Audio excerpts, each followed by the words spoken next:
Saya Anissa Effendi akan mempresentasikan proposal penelitian saya yang berjudul Pengaruh Model Pembelajaran Student Team Achievement Division atau STAD berbantuan virtual lab terhadap kemampuan kognitif pada siswa SMP Negeri 7 Padang.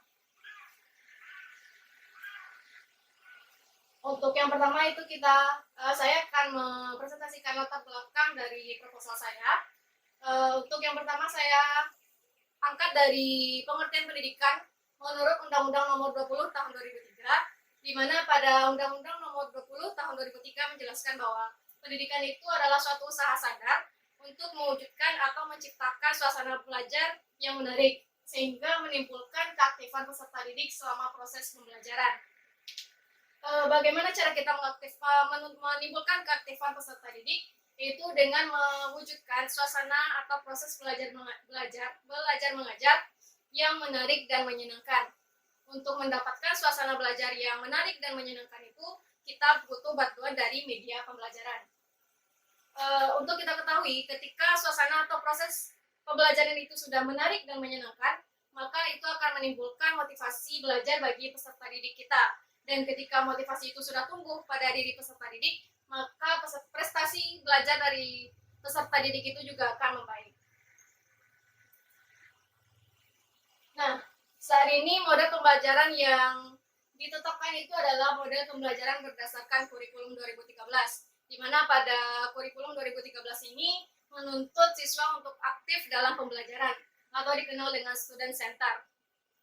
Untuk membuat pembelajaran itu lebih berpusat kepada siswa atau menuntut keaktifan siswa, maka kita sebagai guru harus pintar dalam memilih model pembelajaran yang melibatkan keaktifan peserta didik. Namun, kendala saat ini, guru-guru hanya melaksanakan atau menggunakan metode ceramah dalam proses pembelajarannya. Sehingga ketika guru hanya menggunakan metode ceramah, timbullah permasalahan-permasalahan atau hal-hal yang tidak diinginkan. Di sini saya angkat dua permasalahan yang timbul. Yang pertama yaitu kurang aktifnya siswa selama proses pembelajaran. Dan masalah yang kedua adalah masih rendahnya hasil belajar siswa dan belum mencapai KKM. Itulah permasalahan di lapangan yang ditemukan ketika model pembelajaran atau pembelajaran dilakukan dengan metode ceramah.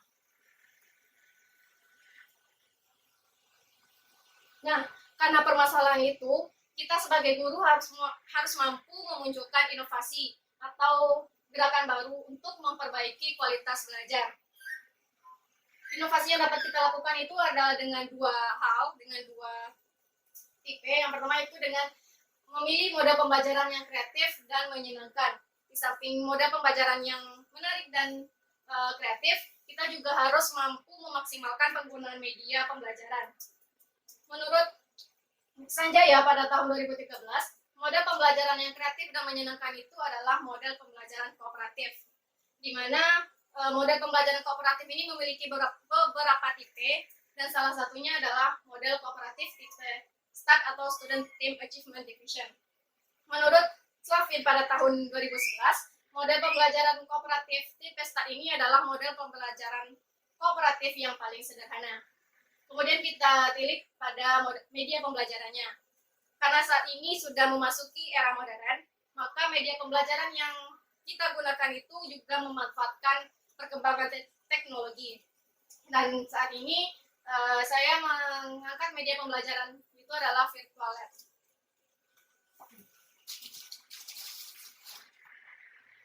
Nah, ketika model pembelajaran kooperatif tipe STAD atau Student Team Achievement dibantu oleh media virtual lab, maka diharapkan membuat suasana proses belajar mengajar menjadi menarik dan menyenangkan, sehingga meningkatkan motivasi peserta didik dalam pembelajaran. Nah, kenapa saya memilih virtual lab?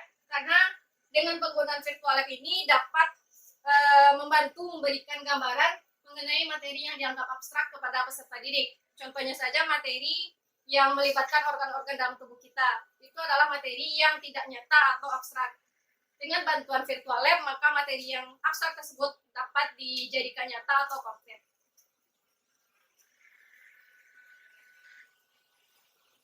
Nah, selanjutnya adalah rumusan masalah. Dari latar belakang tersebut, rumusan masalah saya adalah apakah terdapat pengaruh model pembelajaran Student Team Achievement Division berbantuan virtual lab terhadap kemampuan kognitif siswa SMPN 7 Padang. Dan batasan masalahnya di sini ada dua. Yang pertama, materi yang terkait pada penelitian ini hanya mengenai materi IPA SMP kelas 8 semester 2 pada materi sistem ekspresi manusia, khususnya pada KD 3.10 dan 4.10. Kemudian batasan masalah yang kedua, yaitu pengukuran kemampuan kognitif siswa dilihat melalui hasil pretest dan post-test siswa. Selanjutnya itu tujuan penelitian. Tujuan dari penelitian ini adalah untuk mengetahui pengaruh model pembelajaran Student Team Achievement Division berbantuan virtual lab terhadap kemampuan kognitif siswa SMPN 7 Padang. Selanjutnya ada manfaat penelitian. Di sini manfaat penelitian ada dua, yaitu kegunaan secara teoritis dan kegunaan secara praktis. Di mana kegunaan secara teoritis itu adalah untuk menambah ilmu pengetahuan yang dimiliki oleh peneliti dan sebagai bahan dalam menerapkan ilmu yang telah ia dapatkan. Kemudian manfaat yang kedua itu kegunaan secara praktis. Menurut kegunaan secara praktis ini, penelitian ini dapat dimanfaatkan oleh beberapa pihak. Yang pertama itu bagi pembaca, yang kedua bagi siswa, yang ketiga bagi guru, dan yang keempat bagi peneliti itu sendiri. Yang pertama itu bagi pembaca. Manfaat bagi pembaca itu adalah menambah pengetahuan dan bisa mengetahui model pembelajaran yang dapat meningkatkan keaktifan siswa dalam belajar. Selanjutnya itu kegunaan bagi siswa. Bagi siswa, ketika dia telah mengetahui model pembelajarannya bagus, maka ia akan berperan aktif dalam proses pembelajaran. Kemudian bagi guru hampir sama dengan bagi pembaca, yaitu guru tersebut dapat mengetahui model pembelajaran mana yang dapat meningkatkan keaktifan siswa dalam pembelajaran, sehingga pembelajaran tersebut tidak monoton atau terpaku pada guru saja. Dan selanjutnya itu bagi peneliti. Manfaat bagi peneliti adalah sebagai pedoman bagi peneliti lain yang melakukan penelitian yang serupa di kemudian harinya. Selanjutnya kita masuk ke kajian teori. Pada proposal penelitian saya, ada beberapa poin yang saya bahas dalam kajian teori. Yang pertama yaitu Permendikbud Perangkat Kurikulum 2013. Yang kedua yaitu model pembelajaran kooperatif itu sendiri. Dan yang ketiga, model pembelajaran kooperatif tipe START atau Student Team Achievement Division. Yang ketiga yaitu media pembelajaran. Yang keempat yaitu media virtual lab. Yang kelima, kemampuan kognitif atau pengetahuan. Dan yang saya bahas terakhir itu adalah materi sistem ekspresi pada manusia.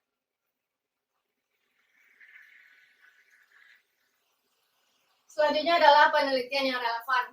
Di sini pada proposal yang saya ajukan ada dua penelitian yang relevan, yaitu penelitian yang dilakukan oleh Reza Halida Azelia pada tahun 2016 dan penelitian yang dilakukan oleh Fitri Nur Fauzah pada tahun 2013. Penelitian yang dilakukan oleh Reza ini mengangkat judul pengaruh model pembelajaran kooperatif tipe START terhadap aktivitas belajar dan hasil belajar kognitif peserta didik. Di mana pada penelitian yang dilakukan oleh Reza ini mendapatkan hasil bahwa terdapat pengaruh model pembelajaran kooperatif tipe START terhadap aktivitas belajar dan hasil belajar, yaitu dapat meningkatkan aktivitas belajar dan hasil belajar kognitif peserta didik. Selanjutnya penelitian yang kedua yang dilakukan oleh Fitri, yaitu pengaruh model pembelajaran kooperatif tipe START menggunakan media PowerPoint terhadap hasil belajar kimia peserta didik. Pada penelitian yang dilakukan oleh Fitri ini juga mendapatkan hasil yang sama, yaitu terdapat pengaruh model pembelajaran kooperatif tipe START menggunakan media PowerPoint terhadap hasil belajar kimia peserta didik. Nah, selanjutnya itu adalah kerangka berpikir. Dari latar belakang dan juga kajian pustaka yang sudah dipaparkan tadi, inilah kerangka berpikir untuk penelitian yang saya lakukan kali ini, di mana guru akan memberikan materi kepada siswa, di mana dalam kondisi ini belum diketahui pengaruh model START terhadap hasil belajar siswa. Dalam penelitian ini saya menggunakan dua kelompok atau dua kelas, yaitu kelas eksperimen dan kelas kontrol. Di mana kelas kontrol itu hanya menggunakan pembelajaran dengan model konvensional atau metode ceramah, sedangkan pada kelas eksperimen yaitu pembelajaran menggunakan model start berbantuan virtual lab. Di mana pada kedua kelas ini meskipun pembelajaran atau treatment yang diberikan berbeda, itu sama-sama dilihat kemampuan kognitif pada peserta didik tersebut. Nah, selanjutnya adalah hipotesis. Dari kerangka berpikir yang sudah saya paparkan, hipotesis yang dapat saya angkat pada penelitian ini adalah terdapat pengaruh model pembelajaran Student Team Achievement Division atau STAR berbantuan virtual lab terhadap kemampuan kognitif siswa SMPN 7 Padang.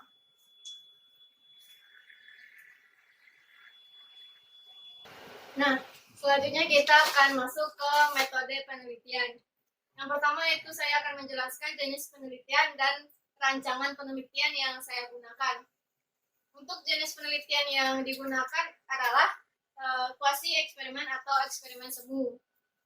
Eksperimen semu ini merupakan jenis penelitian di mana bertujuan untuk memperoleh informasi yang merupakan perkiraan bagi informasi dalam keadaan yang tidak memungkinkan untuk mengontrol atau memanipulasi semua variabel yang relevan. Selanjutnya adalah rancangan penelitian. Rancangan penelitian yang saya gunakan adalah Randomized Control Group Pretest Post-Test Design. Ini adalah tabel kelas yang saya gunakan, itu ada dua kelas, yaitu kelas eksperimen dan kelas kontrol. Karena rancangan penelitiannya adalah pretest post-test design, maka pada kedua kelas, baik eksperimen ataupun kelas kontrol, diterapkan pretest dan juga post-testnya. Perbedaannya di sini hanya perlakuan atau treatment yang diberikan. Pada kelas eksperimen, proses pembelajaran dilakukan menggunakan model START berbantuan virtual lab. Sedangkan pada kelas kontrol itu hanya menggunakan metode pembelajaran konvensional atau metode ceramah. Nah, selanjutnya itu adalah populasi dan sampel. Populasi pada penelitian ini adalah seluruh siswa kelas 8 di SMP Negeri 7 Padang. Sedangkan sampelnya adalah terdiri dari dua kelas, yaitu kelas eksperimen dan kelas kontrol tadi. Metode pemilihan kelas sampel ini adalah metode sampling purposive, di mana metode ini merupakan teknik penentuan sampel dengan pertimbangan tertentu.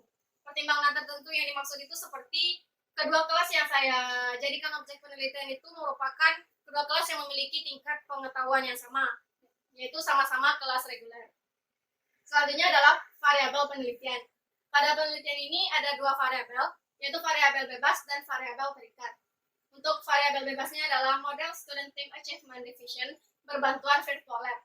Sedangkan variabel terikatnya adalah kemampuan kognitif siswa.